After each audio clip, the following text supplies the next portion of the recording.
Good morning and welcome back to my channel, Brooke's Nook, Always Learning.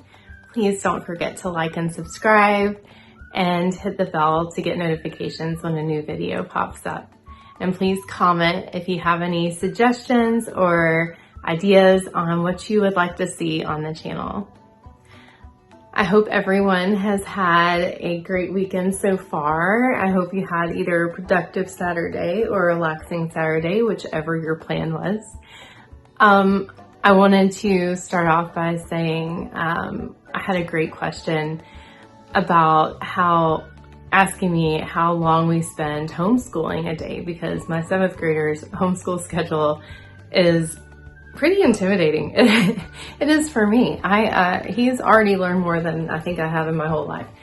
And there's a lot to be said for having the freedom to do that. But I do want to say it has more to do with your goals and your child's goals and what they want to do.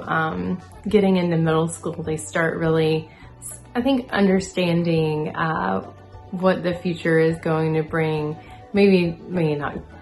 Well, of course not completely, but they start understanding that academics are in fact pretty important, especially depending on what they want to do. So I will say my 7th grader is extremely motivated and very much wants to push ahead.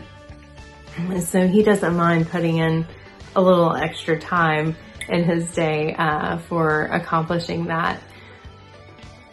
And I want to say that even though, so Monday through Thursday, he's at it pretty late, but he has an hour built in of, we call it study hall, so he can finish up anything he didn't finish before, study for a test, and he has that time built in.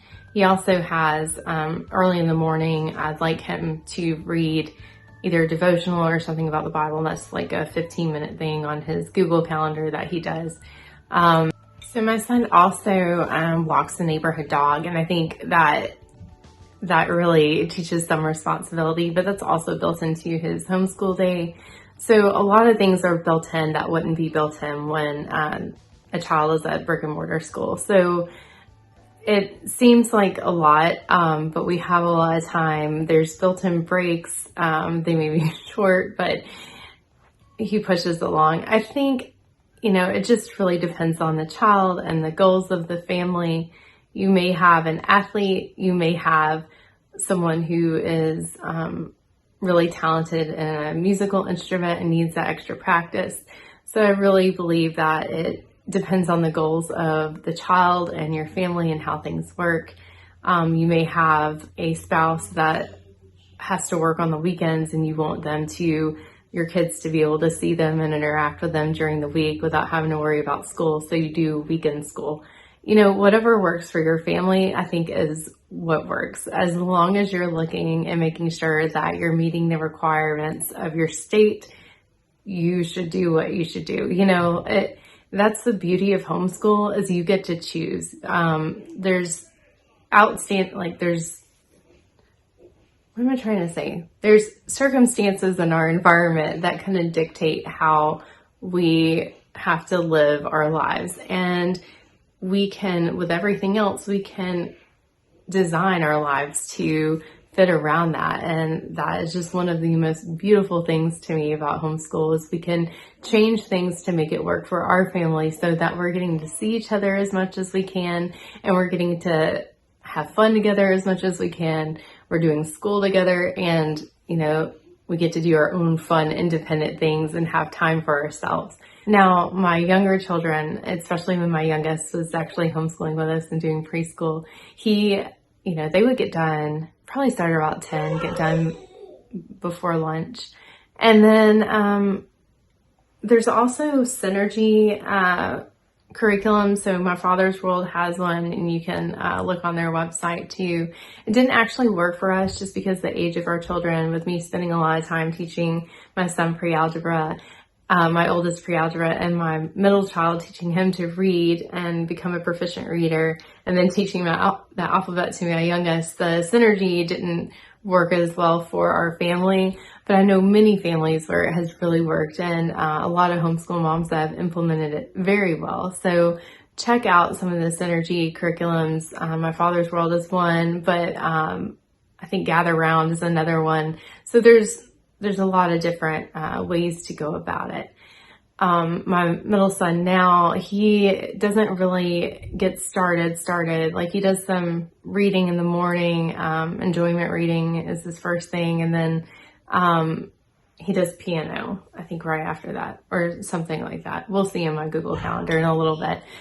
So, we do put in the Google block schedule his time to practice piano so that he, does well for his lesson when he has his lessons. So the block scheduling really works. It helps me keep up with each child and see what's going on. But we also my husband and I use a shared calendar as part of our communication because we also have a lot going on. So we have an updated calendar that syncs to our phones to know what's going on, and we're able to schedule things better and communicate better through that. So we have more time for everybody, I think, but it makes it so much easier to design that with the block schedule. So that's what I want to share with you today, is how we block schedule our homeschool. I hope you enjoy it. I hope you learn a lot from it. And please let me know if you have any questions or if you have any suggestions. Thank you so much. One more thing, this video has not been sponsored by any of the companies that make any of the tools that I'm using. So,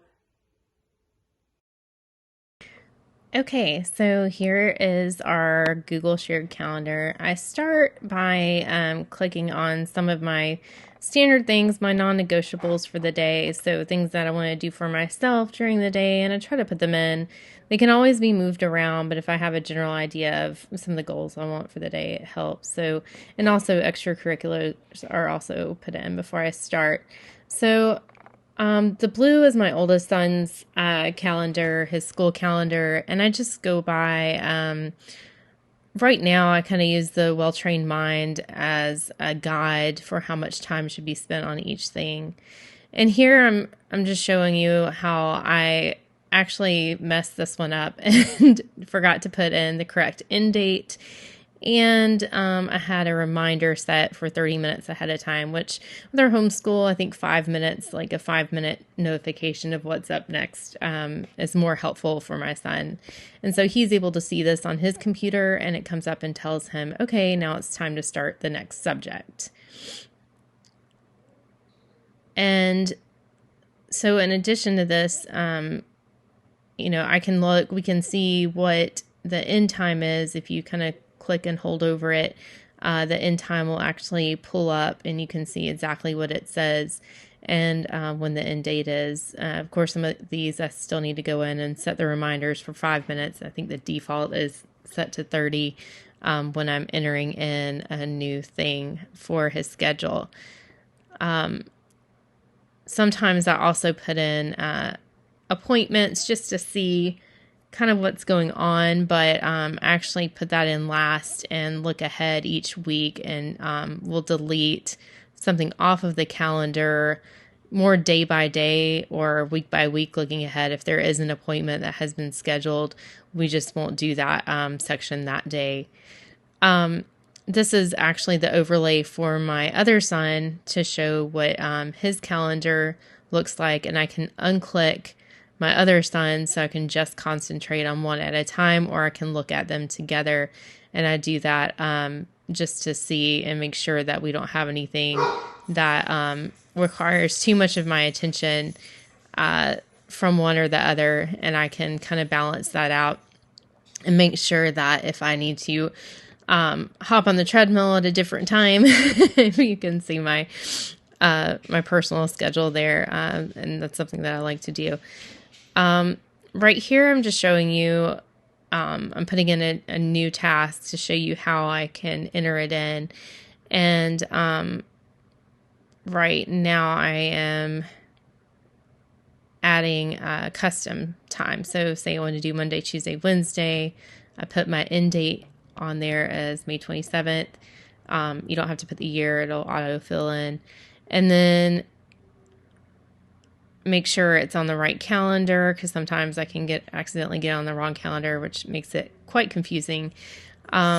and then make sure I have the time that I want, which it doesn't have a preset 8:50, but you can actually go in and just type it in and edit that and hit save. So now I have a reading set for a different time, and it's kind of overlapping. And so I'm going to delete one of those. And it might be the wrong one that I end up deleting. Let's see.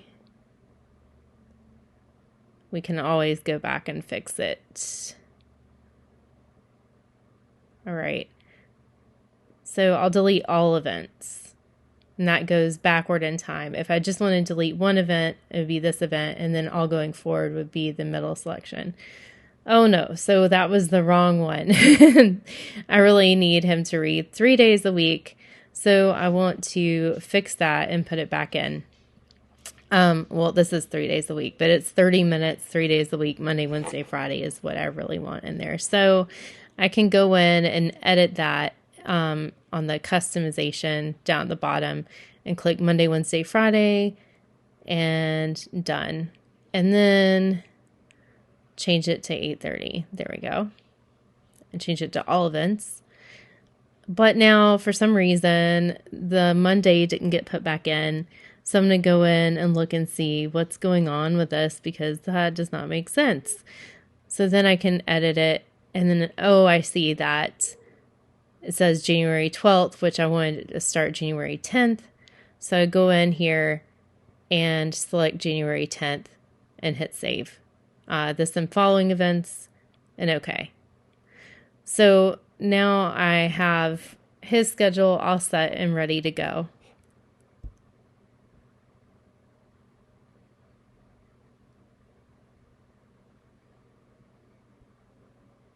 And that's all of them together. Now this is the Homeschool Manager, which I've done a video about this before. Please check out my 7th grade curriculum fall review, and it'll show you some of this. Right here, I'm showing you where he wrote in that what he completed for study hall, and I can go in at this front page and put in his grade, refresh, and I have no more to grade on that page. So here is what I entered for last week. We had a soft start last week, and we'll be doing more this week and adding in his math and science. And I can put different things under each heading. So he didn't actually do American history, but during the American history time, I put for him to do an outlining workbook that I implemented for this year. So for this, this is his free reading, and he had written in that he did 17% of it. And then this is the next week. So I want to plan for the next week. So what I can do is actually copy it over from the week before. So if it's something where there's not specific things, like IEW have like specific things in his plan that I have to put in there. But if it's something that he just does as like he's supposed to read for 45 minutes or to an hour, I can copy that ahead to the next week pretty easily just by dragging up to the next week and letting it be copy. So here I'm looking to see when his course is actually scheduled. And so I cleared the other child's name out and his schedule so I can see it better.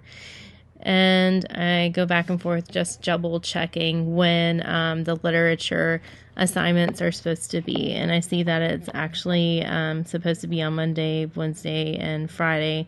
So last week we had done it on Tuesday, moving some stuff around because we had a shorter week. So actually go up and do move instead of copy and do move here. And then I'm going to go in and click on this and the assignment. So what he has done in there from last week is tell me what he got to and what he actually did.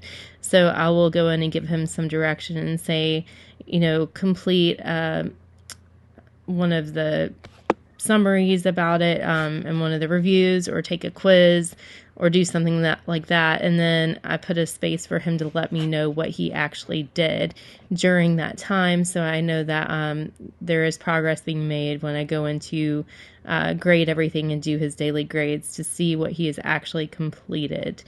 And I know that, I can verify that he's learning something and getting something from it. Especially the Spark Notes quizzes are quite helpful with that. And also, discussion between the two of us is extremely important. So it'll be the same when he actually reads the book, 1984. What I'm doing here is copying it over to Wednesday and Friday, and making sure that gets put on the right day for this week, since it should be a more normal week.